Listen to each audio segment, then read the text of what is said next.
guys, it's me, Sanami. First of all, I wanted to say thank you so much for the nice comments and the support on my last video, on my last and first video.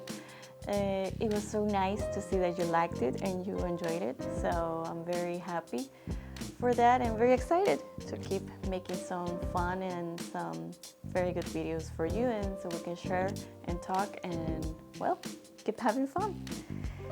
So for today, I wanted to talk about something that one of you guys told me I could talk about, and is how did I get to my art style and the art and the style that I make today.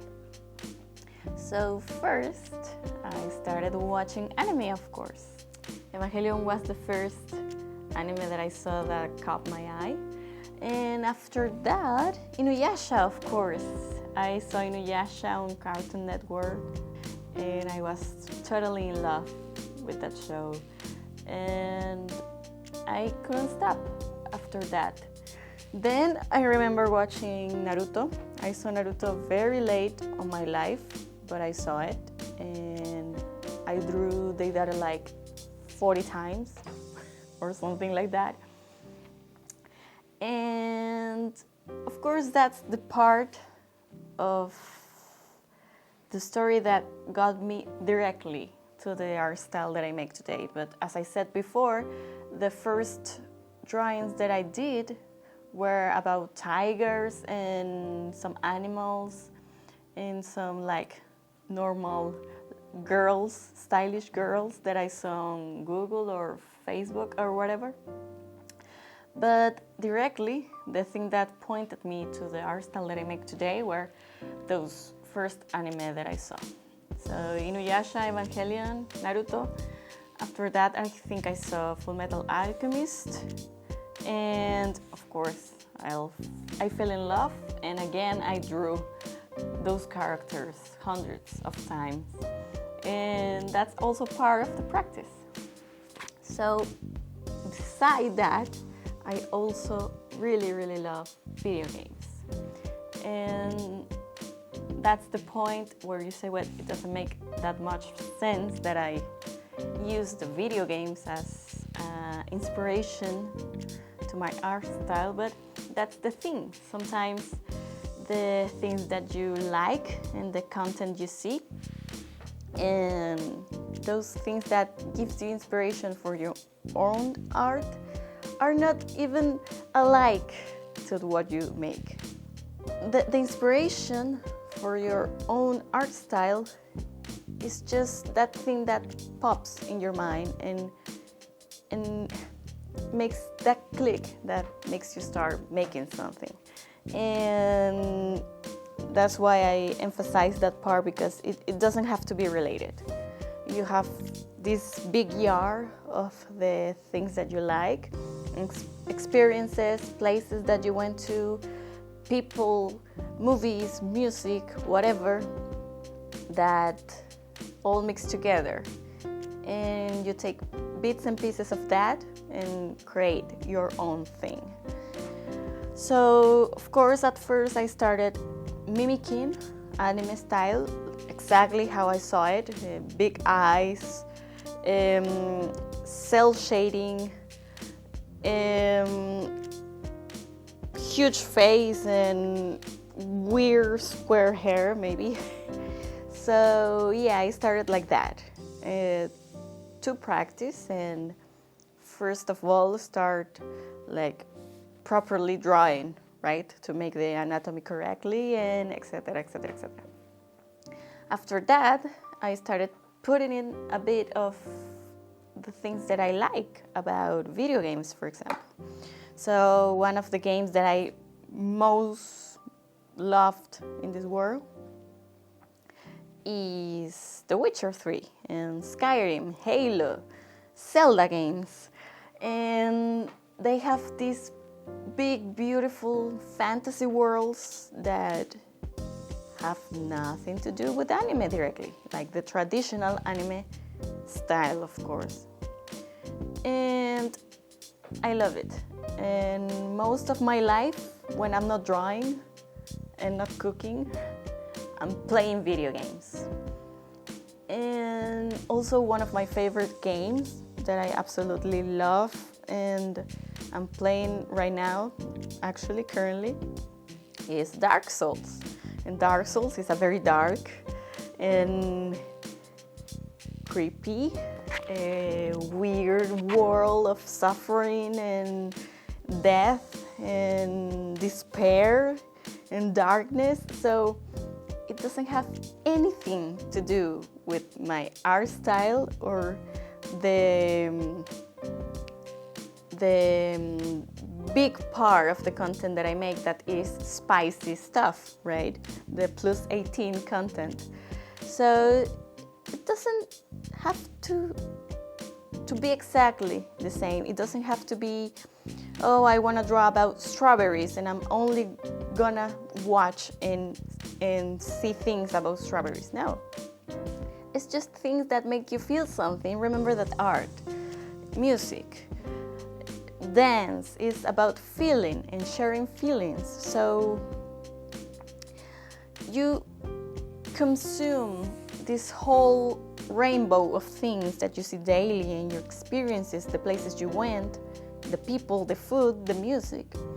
And all of that makes this thing inside you that makes you able to create what you create. So yeah, I play Dark Souls, I saw Inuyasha, I love to go outside and see nature, and I love to take care of my plants, and 90% of the commissions I get and the clients come to me asking for a spicy artwork. So it doesn't have to be the same. You don't need to have the same references and the only one type of content to be able to create your own art style. So that's the thing that I wanna emphasize, that even though if you just only consume one thing and one type of anything, like music, like TV shows or food, you can only eat, I don't know, bread for 1 month and you'll be like, you don't have anything to compare. You don't have any other thing to maybe improve. This and that will go well together. Flavors, colors. So you usually need to see and consume and learn a lot of things to be able to create a very special and professional one thing. I don't know if that makes sense for you, but it's how I see it. So that's the reality for my art style. So I took all of these things that I like and I saw throughout my whole life and the video games I play today and got to this point. Also, that makes me want to tell you that when you are an artist and it's also your job, it's not like, oh yeah, fun, I'm drawing, yay, and that's it. No, it's your job. And people is paying you, so you have to be responsible and deliver quality and the things that they are expecting you to deliver. So you have the art style that you use daily, yours, and you work with that style, but you also may have styles that you would like to create or practice or start practicing. And for me, that's a very deep feeling. I really like more realistic artwork and maybe more abstract too. And I also like those illustrations that have a bit of a more dark feeling also, and maybe a little bit more like skulls and more dramatic illustrations. But again, people is paying me to do this. I cannot just go and say, okay, I'm going to draw your commission in this way, because that's not gonna work. That's not gonna happen.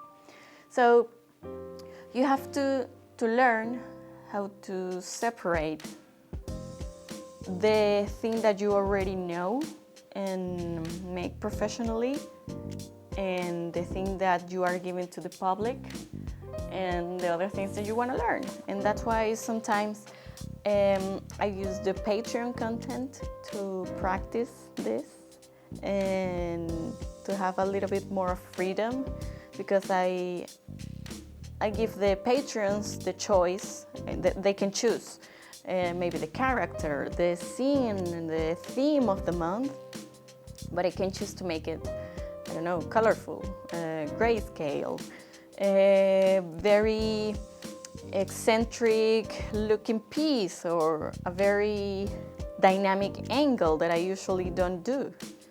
And I say that because one time, like a couple of months ago, I have this client that I make artwork for him, like 2 or 3 pieces per month, and I wanted to try a different angle for this piece because it was the girl was the main piece, the main character of the piece, and I was like, okay, I'm going to try to make a very dynamic, weird angle that I don't do usually. And he was like, no, I want it flat from the front, just flat. So yeah, you cannot use the commissions to develop some things, because people want something, you have to give them that thing. So I was like, okay, flat it is.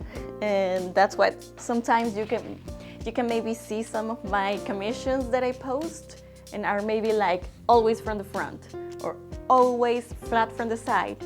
It's for that, because maybe I want to try something else, but the client is the client and he has the last word. So you have to be aware that when you work with art and you sell your art, you have to make room in another time and in another illustration to practice those things that you want to make. So what do I say this? Because maybe if you see that she always does this thing, maybe it's part of her signature art style. No. Sometimes I practice another kind of approach to the artwork outside commissions, and maybe I don't finish those illustrations because I don't think they are good enough, or it's just practicing, or maybe I don't have the mood to finish it.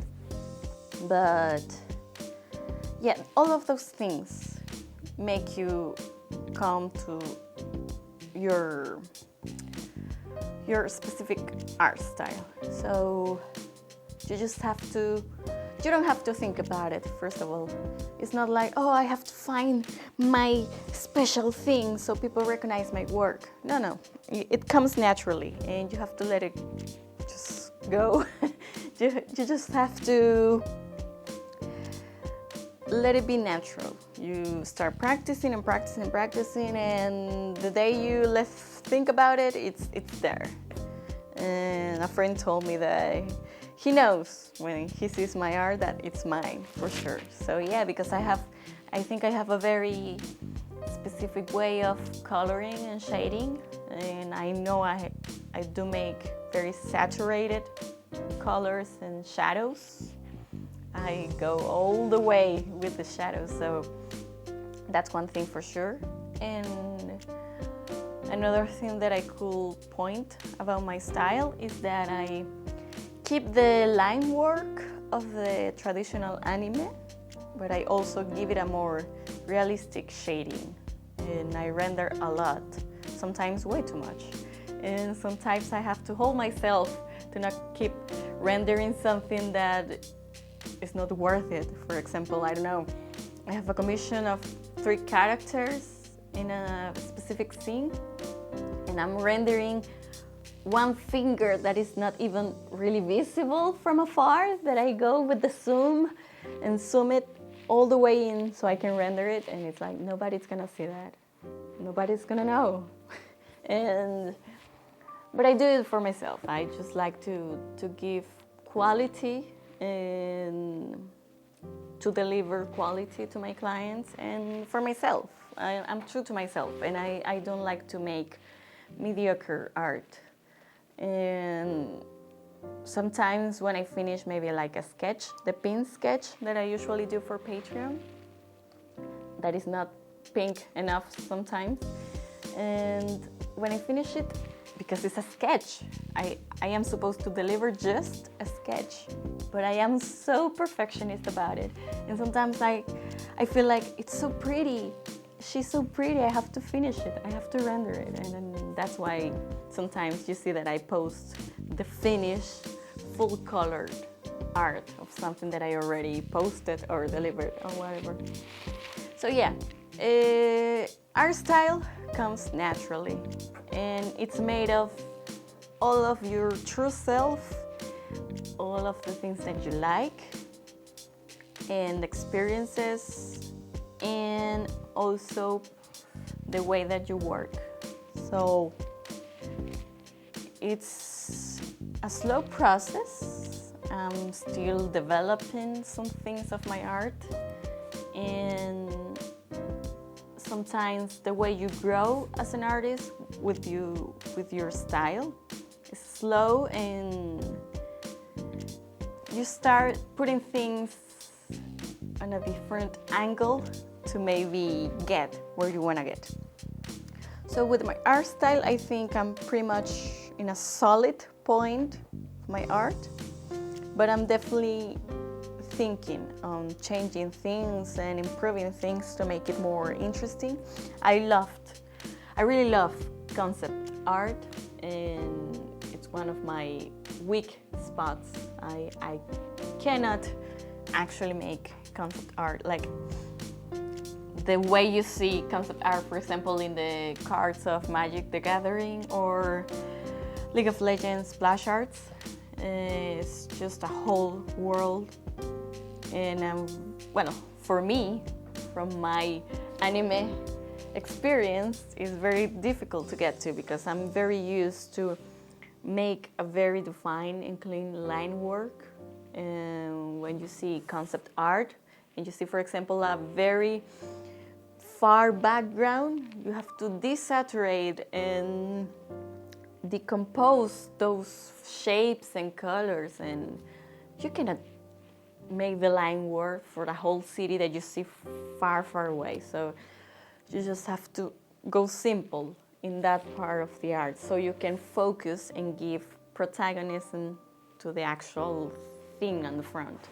So that's hard for me to not render everything as it was on the front. So yeah. And I think that's enough for today. Thank you so much for watching, and I'll see you soon. Bye bye.